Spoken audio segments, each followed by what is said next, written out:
बघा मित्रांनो, लक्ष द्या। आज मी तुमच्यासाठी घेऊन आलेला व्हिडिओ, त्याच्यामध्ये आपण सरळ व्याज, चक्रवाढ व्याज आणि त्यांच्यामधला येणारा फरक विदिन 1 मिनिटामध्ये सॉल्व्ह करणार आहे विदाउट फॉर्म्युला।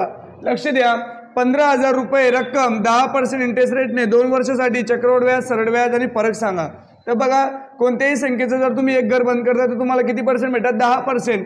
10% म्हणजे किती? 1500। पहिल्या वर्षाला 1500, दुसऱ्या वर्षाला 1500। सरळ सरळ जे असतं तुमचं कोणतं व्याज असतं? सरळ व्याज। मग सरळ व्याज किती आलं रे? 3000 रुपये। किती आलं सरळ व्याज? 3000। चक्रवाढ व्याज हे नेहमी व्याजावरती व्याज लागतं, म्हणजे पहिल्या वर्षी चक्रवाढ व्याज लागत नाही, दुसऱ्या वर्षी चक्रवाढ व्याज लागेल। इथे येऊन बसा, इथे तुम्हाला चक्रवाढ व्याज द्यावं लागेल याच्यावरती। किती पर्सेंट? 10%। मग 10% म्हणजे किती? 150 रुपये। जी रक्कम चक्रामध्ये येते तिला म्हणतो आपण चक्रवाढ व्याज, म्हणजे 3150। दोघांमधला फरक किती झाला रे?